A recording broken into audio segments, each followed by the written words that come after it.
정선태 국민대학교 한국어문학부 교수의 오늘을 읽는 책, 한 주간 방송 종합편을 보내드립니다. 광고 듣고 시작합니다. 야, 근데 홍어가 진짜 그렇게 몸에 좋아? 아이, 끝내준다니까. 근데 비싸지? 열나 싸고 열나 맛있는 홍어가 있다니까. 어디? 알싸한 홍어.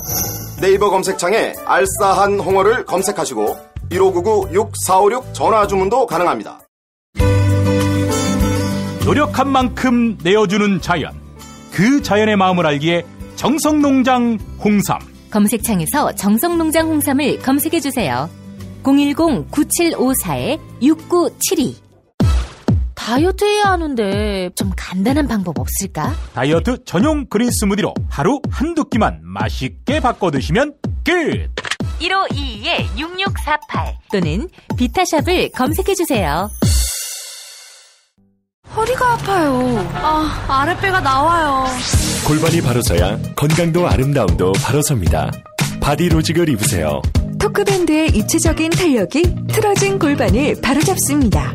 간편하고 확실한 골반 교정 타이즈 바디로직. 화요일 방송분입니다.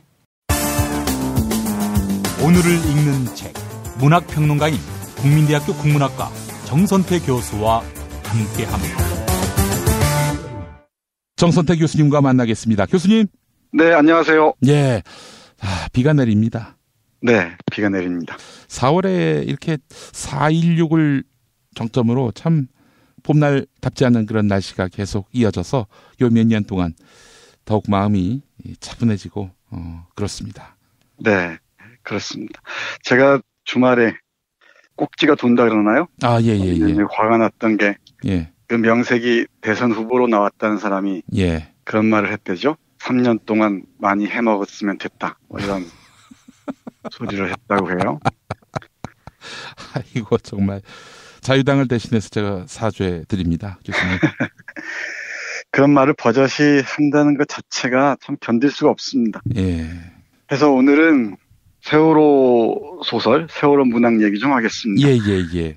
요즘 한국 문학판 한쪽에서는 세월호 문학이라는 개념이 모양새를 갖춰가는 것 같아요. 예. 문학평론가 김명인이 김탁환이 쓴 소설, 최근에 나온 아름다운 그이는 사람이여라 중단편 모음집의 해설을 쓰면서 얘기했는데 뭐 많은 사람들이 동의하는 것 같습니다. 이 세월호에 관한 직접적인 문학적 묘사도 물론 포함해서 고통받는 자나 약자에 대한 관심과 공동체에 대한 자각 등을 이제 문학적으로 어떻게 형상화할 것인가. 우리 문학계의 화두로 떠올랐다는 거죠. 그래서 오늘은 그 세월호 문학을 대표하는 작가 중에 한 사람인 김탁환의 거짓말이다라는 소설 소개가 합니다. 이 김탁환은 이른바 역사에서 소재를 가져와서 많은 작품들을 쓴 요즘에 주목받는 작가죠. 이순신도 그렇고. 네, 맞습니다. 불멸도 썼고요. 많이 있습니다. 예를 들면 노서와 갑이나 영화로도 만들어졌던 조선마술사 등등 있고요. 또 세월호 관련해서는 조은선 침몰 사건이라고 해서 목격자들이라는 장편을 쓰기도 했습니다. 그러니까 세월호 관련해서 쓴 소설만 해도 벌써 3편이죠. 장편 분량으로 해서 목격자들 그리고 거짓말이다 그리고 아름다운 그이는 사람이여라까지 그러니까 깊은 관심을 기울여 왔습니다. 그 세월호와 관련된 팟캐스트를 진행하기도 했죠. 4.16의 목소리라고 해서. 그랬던 아주 그 현실에 관한 깊은 참여를 보여주고 있는 그런 작가입니다. 이 거짓말이다는 잘 아시겠지만은 김관홍 잠수사 있죠. 잘 알죠. 제가 또 그 형님하고도 인연이 없지 않고요. 네, 그러시군요. 그 김관홍 잠수사를 모델로 해서 쓴 소설입니다. 그리고 또 아시겠지만 공우영, 그러니까 민간 잠수사 여기서 쓰겠습니다만 대장 역할을 했던 분이죠. 그분에 대해서 정부가 과실치사 혐의로 고발했었죠. 물론 1월 달에 대법원에서 무죄를 받았습니다만은 여기 인물에서는 류창대라고 등장합니다. 이 공우영 잠수사가 유창대 그 잠수사의 무죄를 탄원하는 형식으로 쓰여져 있습니다. 예. 그리고 한 챕터가 끝날 때마다 여러 사람들, 이 세월호 관련된 뭐 유가족뿐만 아니고 나경수 씨를 아는, 이 나경수 씨가 김관동 잠수사의 모델입니다. 그리고 이 여러 관련된 기자나 이런 사람, 학생들까지 인터뷰나 여러 형식들 빌어서 쭉 문학적으로 이게 조형을 해놨습니다. 사실 이 소설 읽으면서 뭐 읽으신 분이 적지 않을지 압니다만은 너무너무 고통스럽습니다. 사실 세월호라는 게 우리에게 던진 질문은 대단히 근본적이었죠. 국가란 무엇인가? 국가가 정치 공동체 구성원들에게 어떤 의미가 있는가와 관련한 아주 근본적인 질문을 던진 사건이었죠. 근데 그 사건에 관한 진상은 아직도 밝혀지기까지 많은 시간이 필요한 것 같고요. 또 이걸 어떤 식으로든 은폐하고자 하는 그 세력들이 배후에서 온갖 음모와 조작을 하고 있는 것 같습니다. 몇 구절 보시면은 이렇습니다. 나경수, 그러니까 김관동 잠수사의 그 소설적 모델이라고 했죠. 이 나경수 씨를 민간 잠수사 활동으로 와달라고 부탁한 그 잠수사가 조치벽이라고 여기 등장합니다. 예. 이분이 아르헨티나로 떠나서 쓴 편지의 한 구절 보겠습니다. 예. 이분이 쓴 편지가 하고 싶은 말을 고스란히 전달하고 있는 것 같습니다.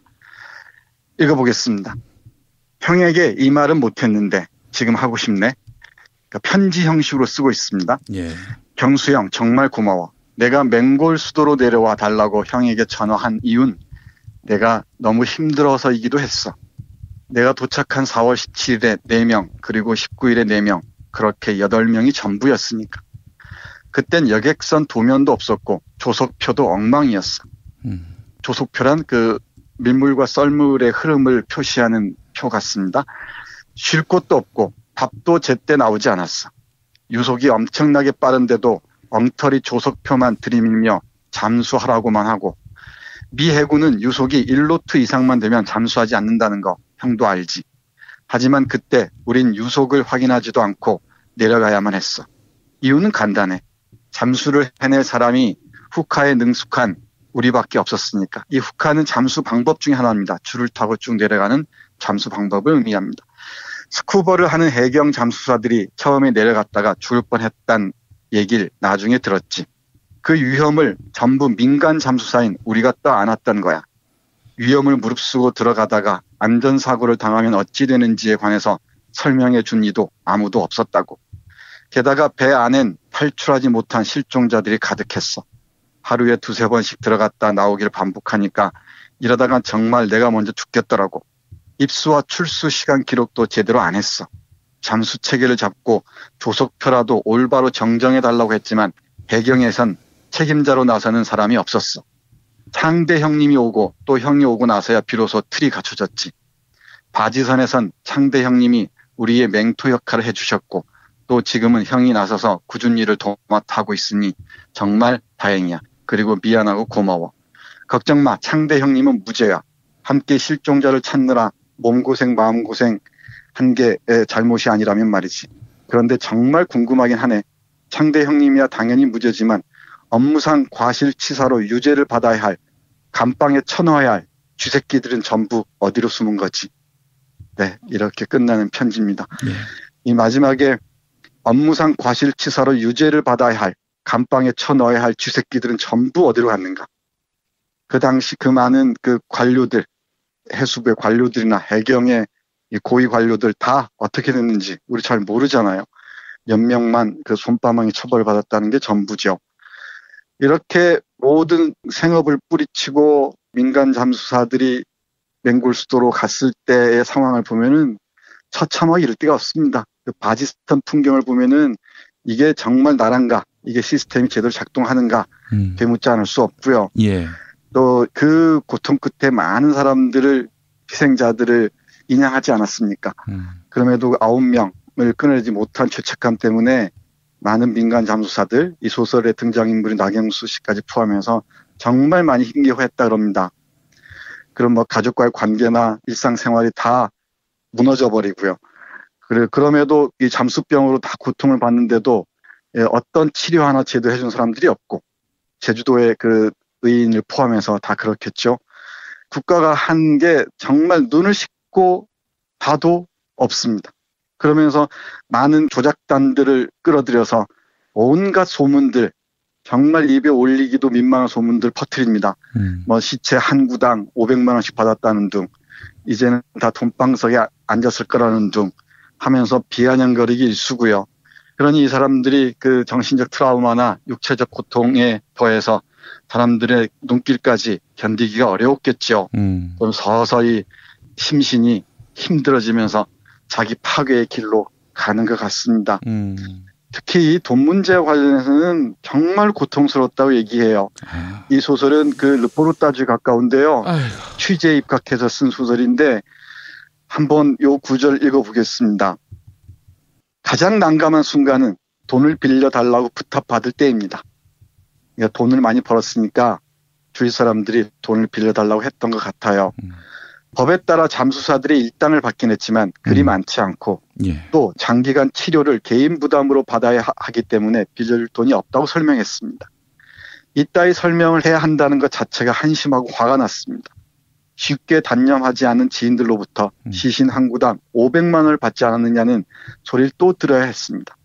한 번 매스컴을 탄 오보는 아무리 정정 보도를 하더라도 오랫동안 사람들 내리에 박히나 봅니다. 500만 원은 터무니없는 소리라고 화를 내는 것도 짜증이 났습니다. 멀쩡해 보인다거나 몸에 조금 이상이 생겨도 나라에서 치료해 줄 건데 무슨 치료비 따위가 필요하냐는 사람도 적지 않았습니다. 나라에서 치료비 지원을 12월 31일로 중단한다기에 병원을 옮겼고 정월부터는 이 병원의 입원비와 치료비를 전부 제가 부담한다고 설명해도 믿지 않았습니다. 1시간 남짓 돈에 얽힌 이야기를 하고 나면 제 입을 찢고 싶었습니다. 저들에겐 제가 맹골 수도에서 거금을 번 잠수사로만 보이는 겁니다. 게다가 그들이 저를 돈으로 보듯 민간 잠수사도 실종자들을 돈으로 본 것 아니냐는 의심을 거두지 않는 겁니다. 처음 그 얘기를 들었을 땐 너무 화가 나서 고래고래 고함을 질렀습니다. 아무리 설명해도 제 말을 믿어주지 않는 겁니다. 서러웠습니다. 잠수사들이 맹골 수도에서 어떻게 버텨왔는지 대한민국 국민은 전혀 몰랐습니다. 지구를 한 마리라 부르며 곳곳에 특종을 실시간으로 전하는 세상에서 민간 잠수사에 대한 소식만 어떻게 쏙 빠졌을까요? 깜깜한 선내에서 흘린 우리의 눈물, 우리의 땀, 우리의 두려움, 우리의 고통, 우리의 의지, 우리의 노력은 전부 어디로 가버린 걸까요? 이렇게 이어집니다. 뭐 말을 잇기가 좀 힘드네요. 이 소설 전체가 그렇습니다. 대단히 고통스럽지만 우리가 읽어내야 됩니다. 우리의 기억력을 말살하고자 하는 세력들과 맞붙기 위해서는 이런 고통스러운 기억들을 하나하나 면밀하게 다시 끌어올려야 할 줄 압니다. 그리고 이 기억과 맞서서 진상이 오롯이 밝혀질 때까지, 그리고 국가란 어찌해야 하는가를 그 방향성을 세월호를 통해서 제시할 수 있을 때까지 우리는 이 기억 투쟁에서 물러서지 말아야 할 거라고 생각합니다. 다시 소설 읽다 보면은 그 선내에 진입해서 학생들을 끌고 나올 때 그 눈물겨운 이 표정들이 아주 여실합니다. 정말 읽어나가기가 힘들 정도인데요. 네, 우리 많은 청취자 여러분들께서 꼭 읽어주시길 바랍니다. 그리고 이 책뿐만 아니고요. 금요일에 돌아오렴부터 시작해서 많은 시집들 그리고 기록 문학들이 있습니다. 그 세월호와 관련된 작품들, 기록들 꼼꼼히 짚어가시면서 우리가 지금 어떤 시간을 통과해 왔는지, 그리고 앞으로 우리가 만들어가야 할 국가의 모습은 어떤 것인지, 또 우리는 어떻게 살아야 할 것인지까지 꼭 하나씩 새겨야 할 줄 압니다. 그리고 이 책의 인세는 전부 세월호 진상 규명 활동을 위해서 기부된다고 하네요. 아이고, 네. 참 이렇게 착한 사람들이 많으니 그나마 이 세상에 희망을 걸 수 있지 않을까 이런 생각이 듭니다. 네, 한 자락의 희망이라도 끌어올려야죠. 그 절망의 밑바닥에서 이런 희망마저 못 길어 올린다면은 그 참담한 사태가 우리에게 어떤 의미가 있겠습니까? 맞습니다. 교수님 말씀 잘 들었습니다. 네, 감사합니다. 정권 교체를 함께 염원하는 판촉물 쇼핑몰 네피알. 기념품, 답례품, 기왕이면 네피알로 인터넷 검색창에 입력하시거나 032-519-4800으로 전화하세요. 카카오톡 아이디는 네피알. 현대인의 몸에 있는 독, 어떻게 치유할까요? 아로니아라는 열매에 강력한 효과가 있습니다. 검색창에서 장봉근 아로니아를 찾으시고 1522-1194로 하시면 됩니다. 대한한의사협회장 김필건입니다. 우리에게는 중국을 능가하는 한의학이 있습니다. 정부의 의지만 있다면 한의학으로 세계 의료 시장을 선도할 수 있습니다. 국민과 함께하는 한의학, 대한민국의 미래를 만듭니다. 수요일 방송분입니다. 오늘을 읽는 책, 문학평론가인 국민대학교 국문학과 정선태 교수와 함께합니다. 오늘도 정선태 교수님과 함께하겠습니다. 교수님. 네, 안녕하세요. 예. 자, 오늘 어떤 책 소개해 주시겠습니까? 네, 봄비에 꽃비가 아주 한방눈처럼 내렸습니다. 예. 우리 김 PD 빵집 좋아하십니까? 아유, 뭐 어마어마하게 좋아했는데 요즘엔 좀 줄이고 있습니다만은, 근데 확실히 빵은 동네 빵집이 맛있어요. 저기 뭐 피, 뭐 티 이런 데 말고.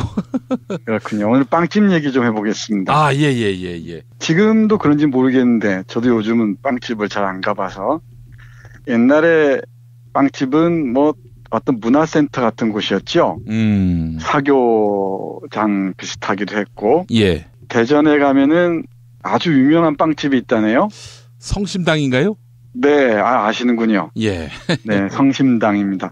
오늘은 여러분과 함께 김태훈 선생이 쓴 우리가 사랑한 빵집 성심당 얘기 좀 해보겠습니다. 아, 예. 뭐 빵집의 기억 또는 추억이 한둘씩은 다 있을 텐데, 대전 사람들에게는 이 성심당이 그런 곳이라고 하는군요. 특히 튀김 소보로가 아주 유명했다고 합니다. 예. 근데 제가 여기에 초점을 맞추는 게 아니고, 혹시 들어보셨는지 모르는데 포콜라레 운동이라는 게 있답니다. 예. 포콜라레는 이탈리아어로 벽난로라고 한다는데요. 2차 세계대전 중에 게아라 루빅이라는 그 젊은 여성이, 20대 여성이 방공호에서 대피하고 있다가 우연히 책 좀 보듯이 성경 구절을 발견했답니다. 예. 이 게아라를 사로잡은 구절이 마태복음 25장 39절 이렇게 적혀 있네요. 가장 보잘것없는 형제 하나에게 베푼 것이 바로 나에게 한 것이다. 뭐 논어에서도 비슷한 얘기가 나오는데요. 예. 그 예수님 말씀을 따라서 게아라는 그 모든 인류가 형제를 바탕으로 상호 존중하면서 하나가 되는 그런 세계를 꿈꾸었다 그럽니다. 예. 파시즘이 맹위를 떨치던 시대에 게아라 루빅이라는 사람은 벽난로처럼 따뜻하게 모든 사람들이 나누는 그런 삶을 상상했던 것 같아요. 예. 그러면서 자기가 가진 것을 함께 나누고 함께 먹고 하는 따뜻한 그 공동체 운동을 전개했다고 합니다. 여기에서 그 확산된 게 모두를 위한 경제, Economic of Communion이라는 게 있다고 하네요. 예. 그래서 이 모두를 위한 경제를 통해서 많은 수익금을 기부하고 하면서 모든 사람과 함께 나누는 그런 삶을 실천하고 있다고 합니다. 바로 이 실천을 현실에서 지속적으로 해나가고 있는 곳이 성심당 빵집이라고 합니다. 저도 우연히 신문에서 이 성심당 기사를 봤는데 대단히 놀라웠어요. 사실 제 주위에도 CEO가 몇 명 있긴 한데 그분들 만나면 제가 하는 말이 있습니다. 함께 일하는 여러 사람들 살림살이를 책임진다는 게 엄청난 그 사회적 무게를 지니고 있다라고 얘기를 하는데, 성심당 직원이 자그만치 400명이랍니다. 예? 그렇게 많아요? 엄청나죠? 야. 400명이고 직장 만족도가 아주 높고요. 그야말로 그 가족주의의 가족이 아니라 정말 그 공동의 삶을 사는 가족처럼 아름답게 살아가고 있다고 합니다. 예. 그러면서 뭐 세금 아주 열심히 내고요. 뭐 말씀드렸던 포콜라레 운동과 함께 모두가 함께하는 경제를 실천하는 멋진 빵집이라고 합니다. 이런 그 사회적 경제와 그 EOC 모두를 위한 경제의 전도사 역할을 하는 루이지노 브루니 교수라는 분이 있답니다. 그 이탈리아 교수인데 이 양반이 이렇게 얘기했대요. 이런 성심당 같은 분배와 성장의 문제를 동시에 해결할 수 있는 성심당 같은 곳이 바로 자본주의의 대안이자 시민경제의 새로운 모델이라고 했답니다. 그러면서 성심당의 철학, 그러니까 모두가 함께 나누는다는 것이겠죠. 그리고 경영 방식, 모든 노동자들과 함께하는 그런 경영 방식이 다른 곳으로 퍼져나가 100개의 중소기업이 생겨난다면 대기업 중심의 한국 경제 구조 자체가 바뀔 거라고 말했다고 합니다. 예, 제가 성심당 빵집 홈페이지 지금 들어가 봤는데요. 경영 이념을 보니까 로마서 12장, 이 로마서 12장의 그 유명한 우는 자와 함께 울라, 이 성서 말씀이 있는 로마서 12장의 17절, 모든 이가 다 좋게 여기는 일을 하도록 하십시오. 이걸 이제 경영 이념으로 삼았다고 밝히고 있네요. 예. 네. 근데 그게 이념으로만, 그 슬로건으로만 그치는 게 아니고, 실제로 실천해 나간다는 게 저한테는 아주 소중히 보입니다. 그리고 지난번에 교황 오셨을 때도 우는 자 함께 울라고 말씀하시면서 성심당에 들렸다 그러시죠? 이 책에 사진도 함께 실려 있는데요. 그런 400명이 넘는 그 노동자들과 함께 살아가는 이 풍경이 너무나 아름답습니다. 이게 시민경제에 나갈 길이 아닌가 싶은데요. 제가 조금 어려운 용어를 쓰자면 이게 자본주의 안에서 자본의 외부를 상상하는 게 아닌가. 그리고 그게 단순히 상상에 그치는 게 아니고 하나의 실천으로서 자본주의 외부에서의 삶을 꾸려나가는 게 아닌가, 그런 생각을 합니다. 이 책의 마지막 부분에 보면은 톨스토이의 안나 까레니나에 나오는 그 레빈이라는 사람의 노동의 행복을 얘기하면서 노동에 대해서 이렇게 서술해 놨습니다. 조금 읽어보겠습니다. 성심당에는 노동이 있다.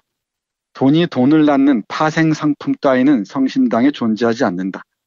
저기 파생상품 얘기는 저번에 이완배 기자 설명한 거 보고 잘 알았습니다. BW인가요? 그럼 말도 안 되는 그 야바이 짓을 하는데 파생상품 하니까 갑자기 그 말이 떠오르네요. 회사의 미래를 위해 투자한답시고 부동산이나 금부치를 사들이지도 않는다. 대신 사장부터 말단 직원에 이르기까지 성심당 사람들은 하나같이 우직하게 일한다. 그리고 그 노동을 소중하게 여긴다. 더 많은 노동이 필요할 때는 말단 직원에게 미루는 대신 간부들이 먼저 나서서 떠안는다. 성심당의 소통은 바로 이러한 정직한 노동 위에서 이루어진다. 성심당 사람들이 만들어내는 조화와 일치는 레빈이 풀베기를 통해 비로소 농부들과 소통하는 장면과 사뭇 닮았다. 이렇게 얘기하네요. 언젠가 우리가 노동의 종말 얘기하면서 말씀드렸듯이 노동이 없는 인간의 삶을 생각하기가 어렵죠.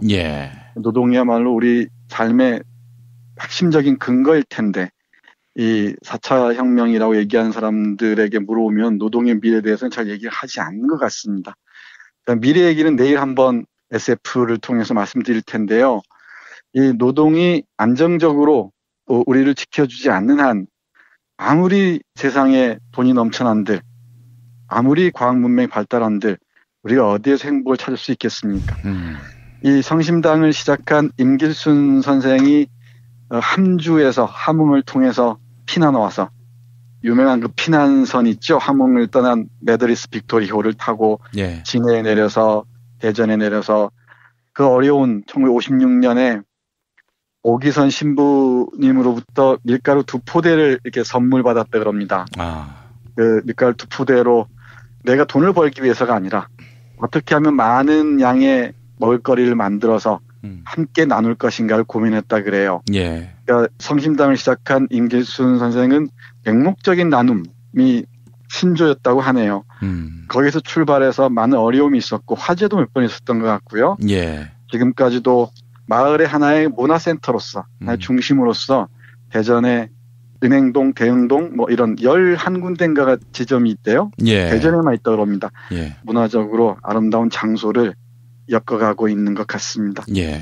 사실 베이커리 체인점들 있잖아요. 예. 체인점들이 동네 골목을 다 점령하고 있는데 사실 이런 아까 우리 김 PD 말씀하셨듯이 동네 빵집에 얽힌 추억들, 기억들 이게 바로 우리의 아이덴티티를 형성하는 중요한 하나의 장소가 아니겠습니까? 예. 그리고 이런 자본의 외부를 상상할 수 있을 때 자본의 생태계도 기업의 생태계도 훨씬 다양해지고 거기에 스미는 우리의 기억들도 훨씬 풍요로워질 거라고 생각합니다. 예. 성심당 빵집은 단순히 그냥 예수님의 정신을 실천하는 선에서 벗어나서 예. 자본주의에서 어떻게 살 것인가, 어떻게 공동의 삶을 영위할 것인가를 고민할 수 있게 하는 책이 아닌가 싶어서 오늘 여러분께 소개해드렸습니다. 예. 그리고 마지막으로 이 책 뒤에 이렇게 딱 적혀 있네요. 이건 뭐 계속 성심당을 지켜온 사람들이 얘기하는 말이라고 합니다. 우리 곁에 불행한 사람을 두고 혼자서는 절대로 행복해질 수 없다. 라고 얘기를 하네요. 예. 네. 예수님의 정신입니다. 사실은 반자본주의가. 사람 위에 돈이 있는 이런 세상을 예수님은 결코 용납하지 않으실 거라고 저는 확신합니다. 제가 보기에도 그래요. 저 문외한이지만은 예. 예수님이 그야말로 이건 용납하지 않으실 거래요. 예. 반자본주의라기보다는 저는 비자본주의라는 말도 선호하는 편인데 예. 자본주의에서 우리가 공중부양에 살 수는 없는 노릇이니까 예. 자본주의 안에 있대 이거 비자본주의로 생각하고 상상하고 실천하는 게 무엇인지 고민하는 하나의 계기가 될 거라고 생각을 합니다. 예. 돈 때문에 예수를 팔아넘긴 거 아닙니까? 가룟 유다가. 그렇죠. 그게 상징하는 바가 너무나 큽니다. 사실은. 네. 이것은 그래요. 사람을 돈으로 사고 판다. 이것이 갖는 의미도 그렇고 그것이 어떤 비극적인 결말을 예고하고 있는지도 상징적으로 담고 있다고 보고요. 오늘 참 좋은 책, 따뜻한 또 이런 빵집 이야기, 빵을 한 10개 먹은 것 같은. 대전에 계신 분들은 참 좋으시겠어요. 이런 오래된 아름다운 빵집이 있어서. 뭐 저는 군산에는 이성당이라는 빵집이 있는데 그렇죠. 거기는 가본 적이 있습니다. 예. 그리고 갑자기 생각이 많이 나네요. 서독제과도 생각나고요. 서독제과. 예. 이 독일 제과로 바뀌었죠, 그게 나중에. 그런가요? 예. 우리는 서독제과였습니다. 우리 시절에는. 네. 서독이 없어지고 독일이 되다 보니까 이름을 바꾼 것 같은데. 네. 비도 오고 해서 조금 울진연스러운데. 예. 오래전 들렀던 빵집들 떠올리면서. 예. 따뜻한 함께하는 경제도 아울러 생각해 보시기 바랍니다. 예. 교수님 말씀 잘 들었습니다. 네, 고맙습니다. 술자리 많은 요즘 3차까지 달린 당신을 위한 필수품 전창걸의 새싹 땅콩차. 이제 속쓰림은 잊으세요. 070-8635-1288 070-8635-1288 깨끗한 국내산 닭만 씁니다. 그래서 최고의 맛 킹 닭갈비. 국내 최초 짜장맛 파스타맛 킹 닭갈비로 출시됐습니다. 전화 주문은 032-556-3770 032-556-3770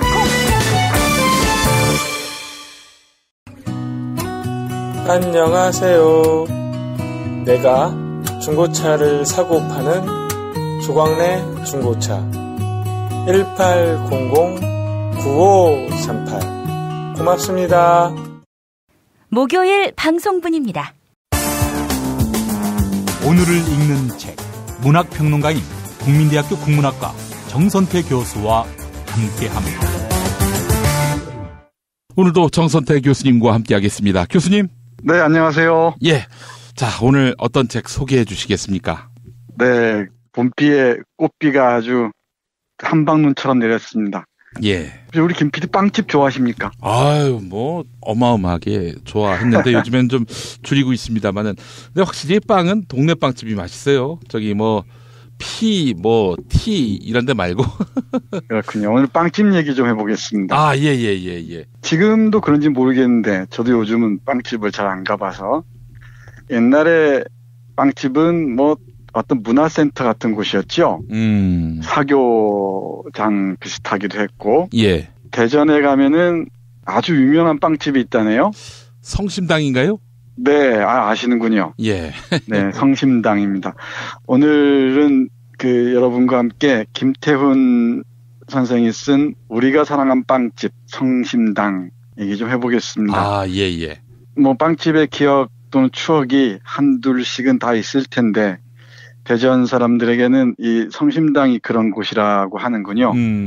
특히 튀김 소보로가 아주 유명했다고 합니다. 예. 근데 제가 여기에 초점을 맞추는 게 아니고 혹시 들어보셨는지 모르는데 포콜라레 운동이라는 게 있답니다. 예. 포콜라레는 이탈리아어로 벽난로라고 한다는데요.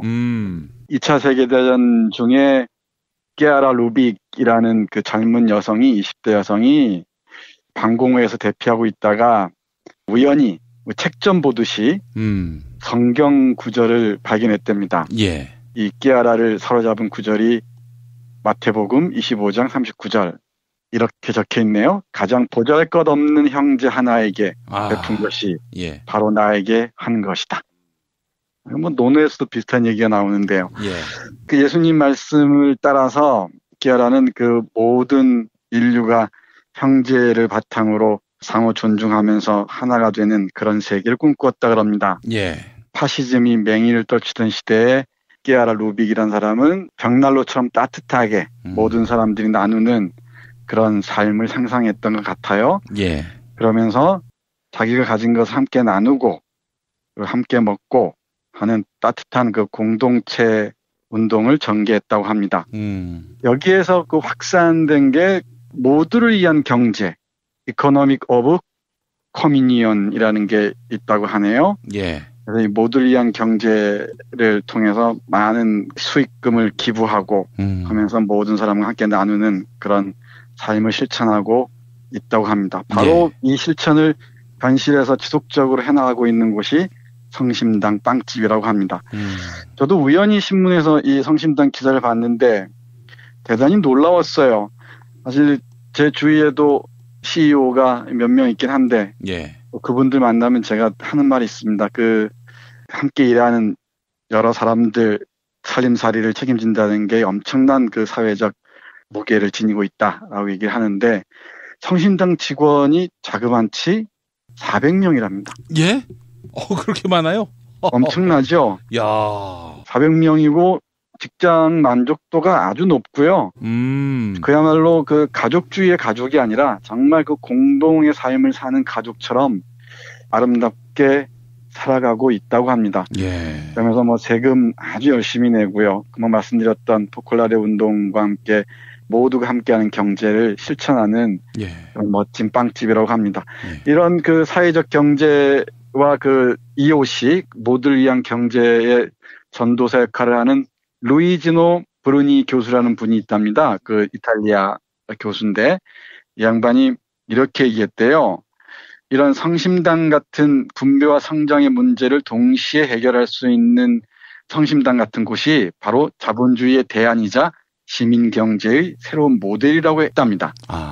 그러면서 성심당의 철학, 그러니까 모두가 함께 나누는다는 것이겠죠. 그리고 경영 방식, 모든 노동자들과 함께하는 그런 경영 방식이 다른 곳으로 퍼져나가 100개의 중소기업이 생겨난다면 대기업 중심의 한국 경제 구조 자체가 바뀔 거라고 말했다고 합니다. 예, 제가 성심당 빵집 홈페이지 지금 들어가 봤는데요.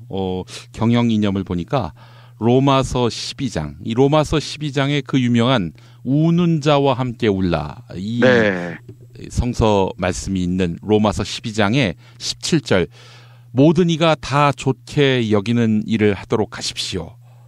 이걸 이제 경영 이념으로 삼았다고 밝히고 있네요. 예. 네. 근데 그게 이념으로만, 그 슬로건으로만 그치는 게 아니고, 실제로 실천해 나간다는 게 저한테는 아주 소중히 보입니다. 그리고 지난번에 교황 오셨을 때도 그 우는 자 함께 울라고 말씀하시면서 그 성심당에 들렸다 그러시죠. 이 책에 사진도 함께 실려 있는데요. 예. 그런 400명이 넘는 그 노동자들과 함께 살아가는 이 풍경이 너무나 아름답습니다. 이게 시민 경제에 나갈 길이 아닌가 싶은데요. 제가 조금 어려운 용어를 쓰자면 이게 자본주의 안에서 자본의 외부를 상상하는 게 아닌가. 그리고 그게 단순히 상상에 그치는 게 아니고 하나의 실천으로서 자본주의 외부에서의 삶을 꾸려나가는 게 아닌가 그런 생각을 합니다. 이 책의 마지막 부분에 보면은 톨스토이의 안나 까레니나에 나오는 그 레빈이라는 사람의 노동의 행복을 얘기하면서 노동에 대해서 이렇게 서술해 놨습니다. 조금 읽어보겠습니다. 예. 성심당에는 노동이 있다. 돈이 돈을 낳는 파생상품 따위는 성심당에 존재하지 않는다. 저기 파생상품 얘기는 저번에 이완배 기자 설명한 거 보고 잘 알았습니다. BW인가요? 예. 그럼 말도 안 되는 그 야바이 짓을 하는데 파생상품 하니까 갑자기 그 말이 떠오르네요. 예. 회사의 미래를 위해 투자한답시고 부동산이나 금부치를 사들이지도 않는다. 대신 사장부터 말단 직원에 이르기까지 성심당 사람들은 하나같이 우직하게 일한다. 그리고 그 노동을 소중하게 여긴다. 더 많은 노동이 필요할 때는 말단 직원에게 미루는 대신 간부들이 먼저 나서서 떠안는다. 성심당의 소통은 바로 이러한 정직한 노동을 위해서 이루어진다. 성심당 사람들이 만들어내는 조화와 일치는 레빈이 풀베기를 통해 비로소 농부들과 소통하는 장면과 사뭇 닮았다. 이렇게 얘기하네요. 언젠가 우리가 노동을 정말 얘기하면서 말씀드렸듯이 노동이 없는 인간의 삶을 생각하기가 어렵죠. 예. 노동이야말로 우리 삶의 핵심적인 근거일 텐데 이 4차 혁명이라고 얘기하는 사람들에게 물어보면 노동의 미래에 대해서는 잘 얘기를 하지 않는 것 같습니다. 미래 얘기는 내일 한번 SF를 통해서 말씀드릴 텐데요. 이 노동이 안정적으로 우리를 지켜주지 않는 한 아무리 세상에 돈이 넘쳐난들, 아무리 과학 문명이 발달한들 우리가 어디에서 행복을 찾을 수 있겠습니까? 이 성심당을 시작한 임길순 선생이 함주에서 함흥을 통해서 피난 와서 유명한 그 피난선 있죠. 함흥을 떠난 메더리스 빅토리호를 타고 예. 진해에 내려서 대전에 내려서 그 어려운 1956년에 오기선 신부님으로부터 밀가루 2포대를 이렇게 선물 받았다 그럽니다. 그 밀가루 2포대로 내가 돈을 벌기 위해서가 아니라 어떻게 하면 많은 양의 먹을거리를 만들어서 함께 나눌 것인가를 고민했다 그래요. 예. 그러니까 성심당을 시작한 임길순 선생은 맹목적인 나눔이 신조였다고 하네요. 거기서 출발해서 많은 어려움이 있었고 화재도 몇 번 있었던 것 같고요. 예. 지금까지도 마을의 하나의 문화센터로서 하나의 중심으로서 대전에 은행동, 대흥동 뭐 이런 11군데인가가 지점이 있대요. 예. 대전에만 있다고 합니다. 예. 문화적으로 아름다운 장소를 엮어가고 있는 것 같습니다. 예. 사실 베이커리 체인점들 있잖아요. 예. 체인점들이 동네 골목을 다 점령하고 있는데 사실 이런 아까 우리 김 PD 말씀하셨듯이 동네 빵집에 얽힌 추억들, 기억들 이게 바로 우리의 아이덴티티를 형성하는 중요한 하나의 장소가 아니겠습니까? 예. 그리고 이런 자본의 외부를 상상할 수 있을 때 자본의 생태계도 기업의 생태계도 훨씬 다양해지고 거기에 스미는 우리의 기억들도 훨씬 풍요로워질 거라고 생각합니다. 예. 성심당 빵집은 단순히 그냥 예수님의 정신을 실천하는 선에서 벗어나서 예. 자본주의에서 어떻게 살 것인가, 어떻게 공동의 삶을 영위할 것인가를 고민할 수 있게 하는 책이 아닌가 싶어서 오늘 여러분께 소개해드렸습니다. 예. 그리고 마지막으로 이 책 뒤에 이렇게 딱 적혀 있네요. 이건 뭐 계속 성심당을 지켜온 사람들이 얘기하는 말이라고 합니다. 우리 곁에 불행한 사람을 두고 혼자서는 절대로 행복해질 수 없다. 라고 얘기를 하네요. 예. 네. 예수님의 정신입니다. 사실은 반자본주의가. 사람 위에 돈이 있는 이런 세상을 예수님은 결코 용납하지 않으실 거라고 저는 확신합니다. 제가 보기에도 그래요. 저 문외한이지만은 예. 예수님이 그야말로 이건 용납하지 않으실 거래요. 예. 반자본주의라기보다는 저는 비자본주의라는 말도 선호하는 편인데 예. 자본주의에서 우리가 공중부양에 살 수는 없는 노릇이니까 예. 자본주의 안에 있대 이거 비자본주의로 생각하고 상상하고 실천하는 게 무엇인지 고민하는 하나의 계기가 될 거라고 생각을 합니다. 예. 돈 때문에 예수를 팔아넘긴 거 아닙니까? 가룟 유다가. 그렇죠. 그게 상징하는 바가 너무나 큽니다. 사실은. 네. 이것은 그래요. 사람을 돈으로 사고 판다. 이것이 갖는 의미도 그렇고 그것이 어떤 비극적인 결말을 예고하고 있는지도 상징적으로 담고 있다고 보고요. 오늘 참 좋은 책, 따뜻한 또 이런 빵집 이야기, 빵을 한 10개 먹은 것 같은. 대전에 계신 분들은 참 좋으시겠어요. 이런 오래된 아름다운 빵집이 있어서.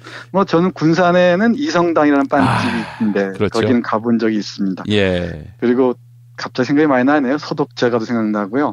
서독제과. 예. 이 독일 제과로 바뀌었죠, 그게 나중에. 그런가요? 예. 우리는 서독제과였습니다. 우리 시절에는. 네. 서독이 없어지고 독일이 되다 보니까 이름을 바꾼 것 같은데. 네. 비도 오고 해도 조금 울진연스러운데. 예. 오래전 들렀던 빵집들 떠올리면서. 예. 따뜻한 함께하는 경제도 아울러 생각해 보시기 바랍니다. 예. 교수님 말씀 잘 들었습니다. 네, 고맙습니다.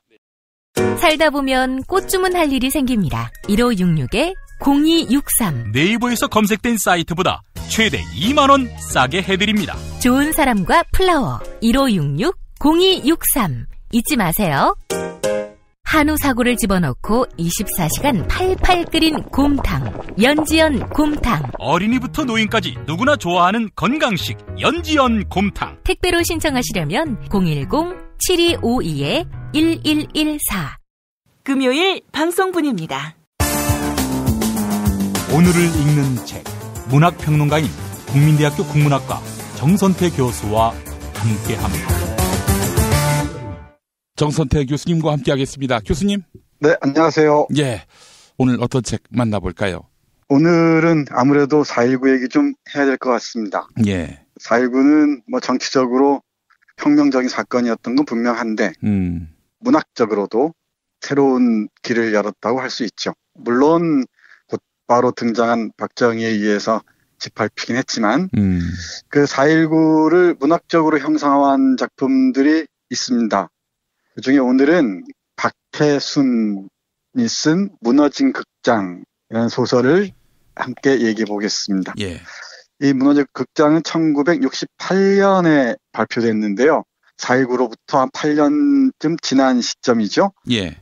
8년쯤 지난 시점에서 당시 대학생이었던 나가, 그러니까 이 화자죠. 나가 혁명 당시의 상황, 정확히는 1960년 4월 25일과 26일의 상황을 그리고 있는 작품입니다. 4월 26일에 이승만이 물러나죠. 4.19로부터 한 일주일 후에 4월 25일과 26일의 이야기를 그리고 있습니다. 이 무너진 극장이라는 제목에서 알 수 있듯이 독재 권력, 여기서는 노 대통령이라 나오는데 늙은 대통령이라는 뜻이죠. 노 대통령이 이 연기해온 극장을 무너뜨리고 새로운 정치, 또 새로운 삶이 가능한가를 고민하는 그런 소설로 보시면 될 것 같습니다. 여기 첫 장을 펼치면 이렇게 적혀 있습니다. 1960년대 상황이 어땠는지 알 수 있는 구절인데요.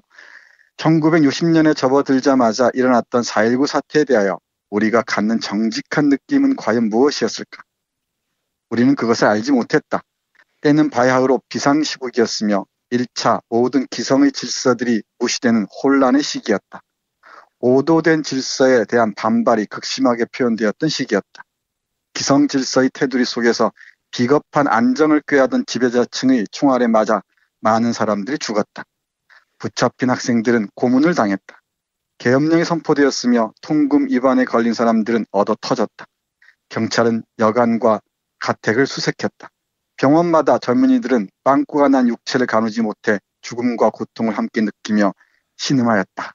때는 비상시국이었으므로 무슨 일이든 발생할 수 있는 것이었다. 네, 이렇게 첫 구절을 시작합니다. 그러면서 4월 25일 무렵 이 나와 육만이와 광득이라는 이 세 친구가 이 종로에 갔다가 중랑교에 갔다가 또 4.19 때 죽은 평길이라는 친구의 무덤을 찾아가기도 하고요.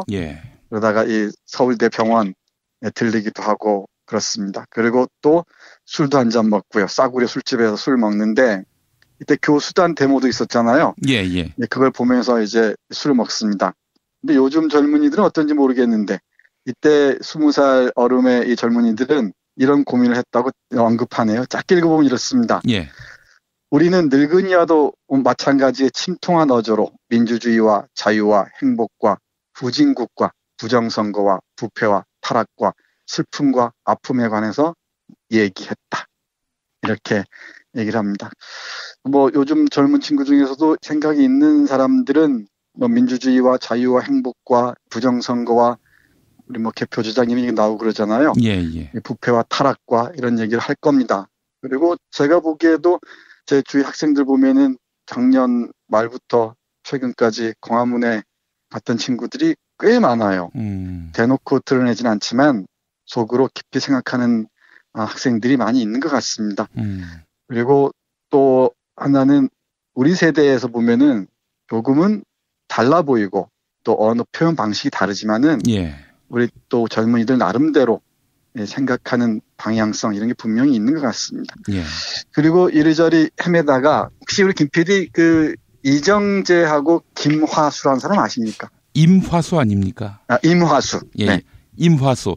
예, 알죠. 정치 깡패 아닙니까? 네, 맞습니다. 이 임화수가 평화극장이라는 극장을 운영하면서 정치 깡패 노릇을 하죠. 예. 이 평화극장에 들어가서 이제 그 군중들이 여기에 이제 우리들도 여기 화자와 그 친구들도 가담하는데 극장을 다 부숴버립니다.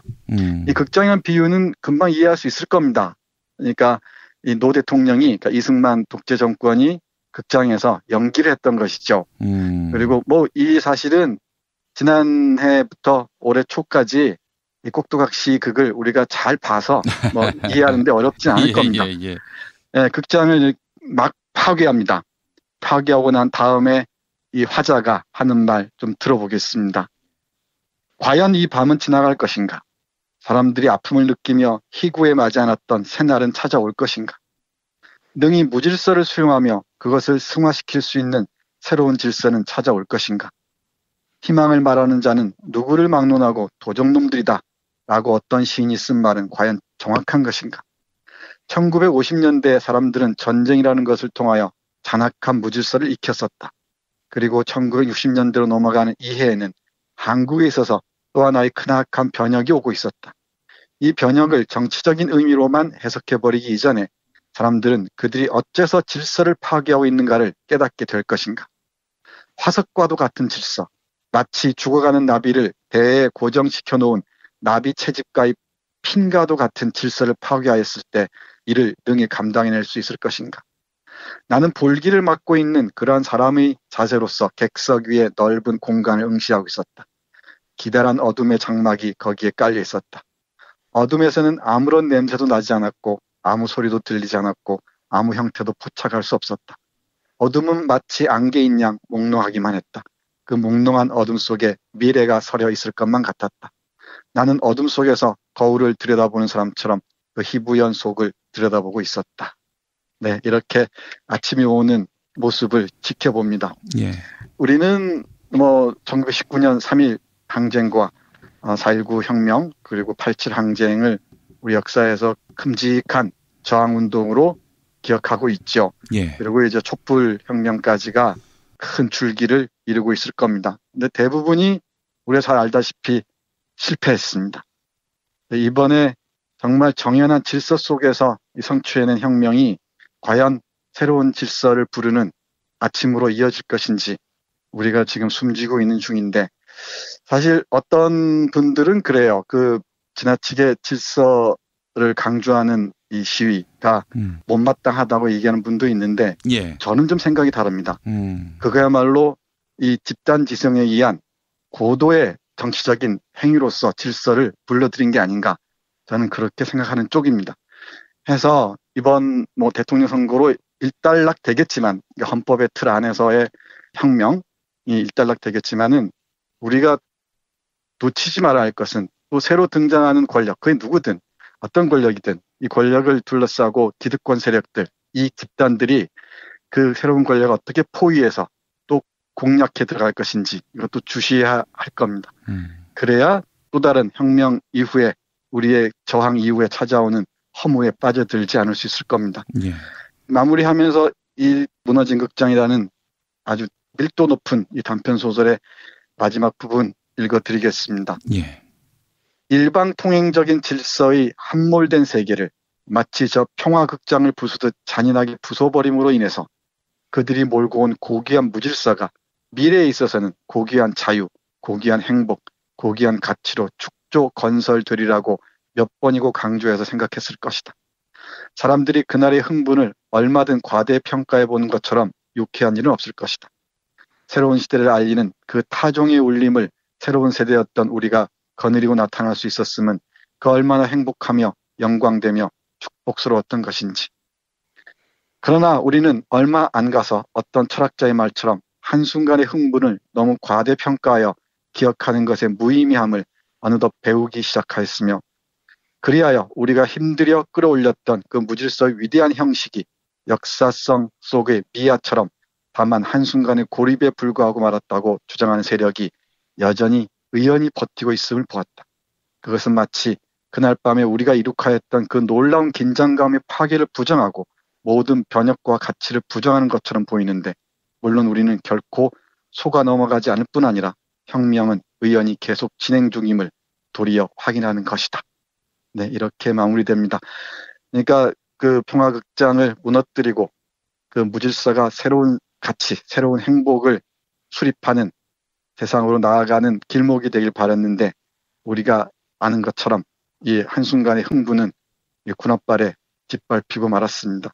그래서 이 작가는 혁명은 한순간에 끝내는 게 아니고 의연히 계속 진행 중이어야 한다고 말합니다. 그리고 이 바톤을 이어받아서 87 항쟁으로 이어졌고, 그리고 또 다른 극장을 무너뜨린 촛불 항쟁으로 이어져서 지금 여기 우리의 위치에 있는 것 같습니다. 지금은 뭐 시간이 너무 짧아서, 우리가 겪은 시간이 너무 짧아서 객관화할 수는 없겠지만은 조금 더 시간적 간격을 두고 보면은 2016년, 17년 이 거대한 물결은 한국 역사를 바꾸는 혁명의 기록으로 아마 남을 것이라고 저는 생각합니다. 예.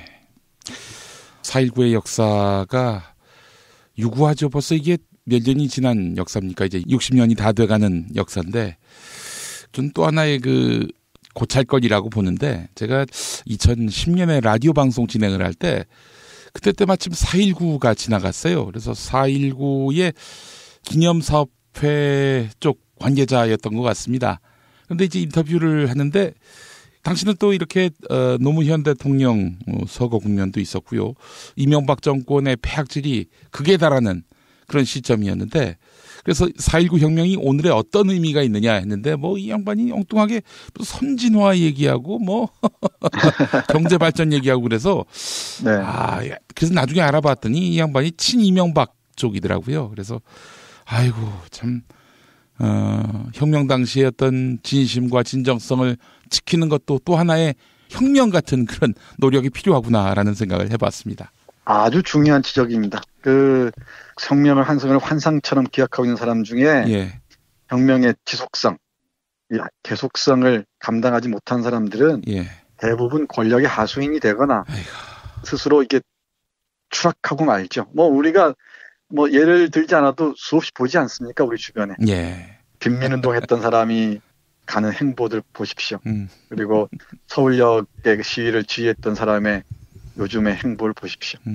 그 혁명은 일회적인 사건이 아니라 지속적인 흐름입니다. 그렇지 않고서는 혁명이라고 얘기할 수 없을 거고요. 그걸 장기혁명이란 말을 쓰기도 하는데 단숨에 단발에 끝날 거라고 저는 생각하지 않습니다.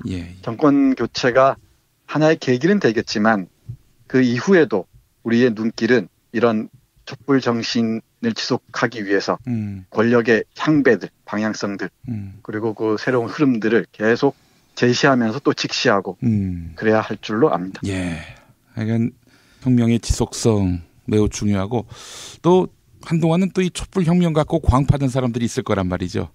아마 적지 않을 겁니다. 그런데 요즘 제가 우리 학생들 보면은 세월호 세대라고 하고 또 촛불 세대라고도 하는데요. 예. 이 젊은 세대들의 전면적인 등장은 또 다른 큰 강물이 돼서 우리를 또 밀어낼 겁니다. 광파한 사람들 아마 견디기 힘들 겁니다. 저는 그건 우리 젊은 학생들을 신뢰합니다. 예. 또 젊은 청춘들을 응원합니다. 그런 점에서. 알겠습니다. 자, 교수님 오늘 말씀 잘 들었습니다. 네, 고맙습니다.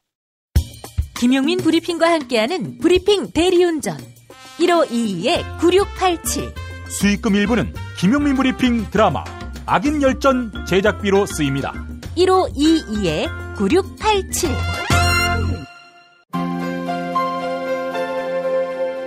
이주노동 희망센터 이사 권영국 변호사입니다. 이주노동 희망센터는 동남아시아 저개발 국가의 이주노동자들과 함께하고 있습니다. 시골 오지 마을에 학교를 만들고 마을 주민들이 공동체를 이루어 운영하도록 돕습니다. 포털 검색창이나 페이스북에서 이주노동 희망센터를 검색하시어 후원회원이 되어주세요.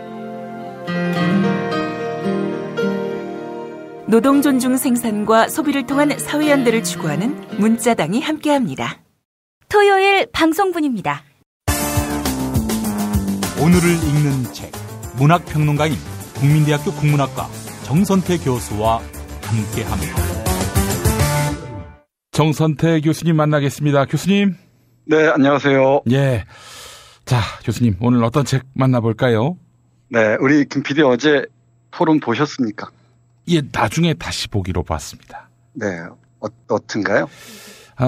일단 뭐 제가 방송 쪽에 몸담다 보니까 네. 직업적인 시각에서 봤을 때 참 무리하게 구성을 했구나 이런 생각이 들었습니다. 저하고 비슷한 생각을 했군요. 예. KBS가 대단히 그 토론을 악의적으로 설계했다는 인상을 지울 수가 없었어요. 전 악의성은 모르겠지만 굉장히 무리한 구성이었다는 점은 확실하게 간파를 했습니다. 저는 대단히 악의적이었다고 생각합니다. 뭐 어떤 특정 후보를 지지해서 하는 얘기는 아니고요. 예. 시간 총량제라는 것도 그렇고 그 한 사람에게 그 시간을 딱 묶어놓고 질문 자체를 봉쇄해버리는 건 토론의 본래적 의미를 모르는 사람의 그 구상이죠. 그렇군요. 토론의 본질. 이거는 또 무엇인지 그러고 보니까 우리가 고민을 안 하고 시청을 하고 있다는 그런 생각이 또 드네요. 네, 그래요. 그 토론이라는 것은 기본적으로는 자신의 의견을 개진하고 그리고 또 질문을 하고 거기에 반박하고 하는 게 오갈 수 있어야 되잖아요. 예. 근데 문재인 후보 같은 경우는 질문이 쏟아지는 바람에 자신이 물을 수 있는 그리고 자신의 의견을 개진할 수 있는 시간적인 여유가 거의 없었던 것 같아요. 그거야말로 대단히 악의적이라고 얘기하지 않을 수가 없습니다. 예. 또 하나가 아주 뿌리 깊은 병이 도진 것 같아요. 이른바 부적이라고 해서 색깔론이 또 등장한 것 같은데 뭐 때가 때이니만큼 뭐 왜 안 드러나나 했어요. 근데 제 생각은 뭐 오래 가지 않을 까 생각합니다. 오히려 이 적극적으로 그걸 얘기하고 평화가 아닌 전쟁을 원하느냐라고 직접적으로 묻고 그걸 근본적으로 비판할 수 있어야 한다고 저는 생각을 해요. 그래서 오늘 저는 조금 어려운 책이긴 한데 김동춘 선생이 쓴 전쟁과 사회라는 책을 골랐습니다. 전쟁과 사회. 김동춘 선생은 성공회대 교수 말씀하시는 겁니까? 네, 맞습니다. 그 서예학을 전공하신 분인데 한국 전쟁에 대해서 또 분단 문제에 대해서 깊이 있게 고민하는 분이기도 하죠. 우리에게 한국 전쟁은 무엇이었나라고 부제가 달려 있는데요. 전쟁에서부터 시작해서 이 점령 문제 그리고 학살 그리고 그 이후에 반공 이데올로기의 내면화 등등을 아주 그 통찰력 있는 시선으로 고찰하고 있습니다. 사실 제가 보기에 한국의 기득권 세력들, 지배 세력들은 자신의 컴플렉스를 이른바 친일파라는 컴플렉스죠. 이 컴플렉스를 반공주의로 덧칠해온 과정을 밟아오지 않았나 싶어요. 그러니까 그 사람들에게는 자신의 그 부끄러운 지점들을 이 반공이라는 빨간색으로 다 칠해놓고서 그다 은폐했던 거죠. 그게 없으면은 그 사람들은 거의 생명을 유지할 수가 없을 거라고 얘기하는 것도 아마 지나친 말은 아닐 줄 압니다. 제가 오늘 이 주적 문제를 논란이라고 해야 되나요? 뭐라 해야 되나요? 그걸 접하면서 이리저리 참담했습니다. 특히 제가 짝사랑이라고 해야 되나? 신뢰라고 해야 되나? 그 신뢰를 갖고 있었던 유승민 후보가 이른바 안보 문제만 등장하면은 우리 아들 말을 빌면은 눈이 외로 돌아가 버리는 그걸 보고 대단히 놀라웠어요. 저렇게 합리적인 사고를 하는 사람마저도 이른바 반공 프레임에서 자유롭지 못하구나. 그런 생각을 했습니다. 저는 그건 진심이 아니라고 보고요. 그래요? 뭐 정치적 컨셉이라고 볼 수밖에 없습니다. 예. 근데 아무리 그렇다 하더라도, 아무리 그 표가 급하다 하더라도, 그 정도까지 이 무리수를 둘 수가 있을까요? 저는 동의하기 어려운데, 일단 이 책의 결론 부분에 우리 현실과 관련해서, 현재 등장하고 있는 문제와 관련해서, 조금 읽어보겠습니다. 1950년 이후 한국의 정치와 사회는 전쟁의 내재화, 즉 전쟁이 정치와 사회의 운영 원리로 정착된 것으로 볼 수 있다. 예. 그것은 한국의 정치적 지배 질서와 자본주의의 성격, 민주주의 및 자유의 위상과 의미를 통해 현상되고 있다고 볼 수 있다. 빨갱이는 죽여도 좋다는 원리는 실상 오늘의 자본주의의 질서와 법 질서, 사회 질서에 내재화되어 재생산되고 있는 것이다. 이게 이제 이 전쟁에 대해서 깊은 고찰을 하는 김동춘 선생의 결론에 해당하는 진술인데요. 사실 50년 전쟁 이후 해방 후 이승만이 권력을 장악하면서 그랬습니다만은 이런 전쟁을 내재화하면서 모든 정치와 경제의 운영 원리로 삼았다는 거죠. 그러니까 최근만 해도 빨갱이는 죽여 좋다라는 말을 아무렇지도 않게 내뱉는 사람들이 없지 않았잖아요. 예. 이제 사실 이 반공 프레임을 집어 던지고 그걸 깨버리고 정말 새로운 방향으로 나갈 수 있을지 저는 이번이 우리 촛불 혁명 이후에 아주 좋은 계기를 맞이했다고 생각했는데 예. 역시나 그게 재벌을 개 못 준다고 다시 등장하는 것 같습니다. 예. 그러니까 민주주의를 지킨다는 명분, 자유주의를 지킨다는 명분의 그 이면을 잘 보면은 전쟁의 폭력성이 내면화되어 있지 않은가 하는 생각을 지울 수가 없습니다. 예. 그래서 조금 더 읽어보면 이렇습니다. 전쟁 이후에 우리가 수많은 학살들을 경험해 왔잖아요. 예. 그러니까 보도혁명부터 시작해서 전쟁 때 그 민간인 학살 문제는 물론이고요. 예. 우리 어제 잠깐 말씀드렸듯이 4.19 혁명에서 시민들 쏘아 죽인 행태들, 그리고 5.18 광주항쟁까지 또 수많은 의문사들, 인권 침해, 공권력의 폭력들 등등이 다 반공이라는 이름으로 빨갱이 때려잡기라는 그 명분으로 자행되어 왔던 거죠. 예. 그걸 염두에 두고 들어보시기 바랍니다.